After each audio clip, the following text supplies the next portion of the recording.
ಇದು first PUC English first ಟೆಸ್ಟಿನ question paper.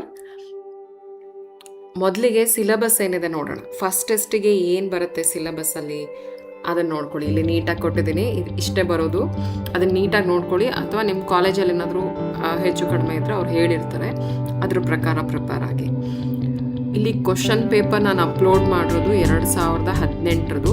ಆದರೂ ಈ ಕ್ವಶನ್ಸ್ ಎಲ್ಲ ಇಂಪಾರ್ಟೆಂಟು, ಇದನ್ನು ನೋಡ್ಕೊಳ್ಳಿ, ಪ್ರಾಕ್ಟೀಸ್ ಮಾಡ್ಕೊಳ್ಳಿ. ಮತ್ತು ಕ್ವಶನ್ ಪೇಪರ್ ಯಾವ ಫಾರ್ಮ್ಯಾಟಲ್ಲಿ ಇರುತ್ತೆ ಅದು ಗೊತ್ತಾಗುತ್ತೆ, ಅದು ಹೆಲ್ಪ್ ಆಗುತ್ತೆ. ಮತ್ತು ಇದು ಕ್ವಶನ್ಸ್ ಏನಿದೆ ಇದು ನೆಕ್ಸ್ಟ್ ನಿಮಗೆ ಮಿಡ್ ಟರ್ಮ್ಗೂ ಹೆಲ್ಪ್ ಆಗುತ್ತೆ, ಆ್ಯನ್ಯುವಲ್ ಎಕ್ಸಾಮ್ಗೆ, ಪ್ರಿಪ್ರೇಟರಿ ಎಕ್ಸಾಮ್ಗೆಲ್ಲ ಹೆಲ್ಪ್ ಆಗುತ್ತೆ. ಹಾಗಾಗಿ ನೀಟಾಗಿ ಪ್ರಿಪೇರ್ ಆಗಿ.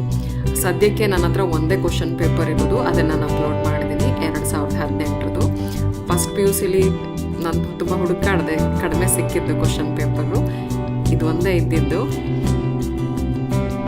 ಅಪ್ಲೋಡ್ ಮಾಡಿದ್ದೀನಿ. ಬೇರೆ ಸಬ್ಜೆಕ್ಟಿಂದು ಇದೇ ರೀತಿ ವಿಡಿಯೋಸ್ ಅಪ್ಲೋಡ್ ಮಾಡಿದ್ದೀನಿ, ಅದನ್ನು ನೋಡಿ, ಅದು ಹೆಲ್ಪ್ ಆಗುತ್ತೆ ನಿಮಗೆ. ಫಾರ್ಮ್ಯಾಟ್ ಯಾವ ಥರ ಇರುತ್ತೆ, ಮತ್ತು ಎಷ್ಟು ಟಫ್ ಇರುತ್ತೆ, ಎಷ್ಟು ಈಸಿ ಇರುತ್ತೆ, ಅದು ಒಂದು ಐಡಿಯಾ ಸಿಗುತ್ತೆ.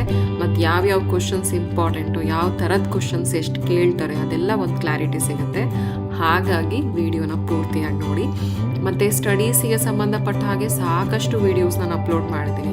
ಯಾಕೆ ನಮಗೆ ಓದಿದ್ದು ಮರ್ತೋಗುತ್ತೆ, ಹೇಗೆ ಓದ್ಕೋಬೇಕು, ಮರ್ತು ಹೋಗಬಾರ್ದು ಅಂತ ಹೇಳಿದ್ರೆ, ಒಳ್ಳೆ ಮಾರ್ಕ್ಸ್ ಸ್ಕೋರ್ ಮಾಡಬೇಕು ಅಂದರೆ ನಾವು ಯಾವ ರೀತಿ ಕಲಿಬೇಕು, MCQಸಿಗೆ ಆನ್ಸರ್ ಗೊತ್ತಿಲ್ಲ ಅಂದರೆ ಅದಕ್ಕೆ ಯಾವ ರೀತಿ ಆನ್ಸರ್ ಮಾಡೋದು, ಟ್ರಿಕ್ಸ್ಗಳೇನಿದೆ, 6 ಟ್ರಿಕ್ಸ್ ಹೇಳಿದ್ದೀನಿ, ಅದಿದೆ. ಆ ಥರದ್ದು ತುಂಬ ವೀಡಿಯೋಸ್ ಇದೆ. ಹಾಗಾಗಿ ಚಾನಲ್ ಸಬ್ಸ್ಕ್ರೈಬ್ ಮಾಡಿ, ಆ ವೀಡಿಯೋಸ್ ಕೂಡ ನೋಡಿ, ಅದು ತುಂಬ ಹೆಲ್ಪ್ ಆಗುತ್ತೆ ನಿಮಗೆ. Thank you for watching. All the best ಮಕ್ಕಳೇ. ಟೆಸ್ಟ್ ಚೆನ್ನಾಗಿ ಮಾಡಿ.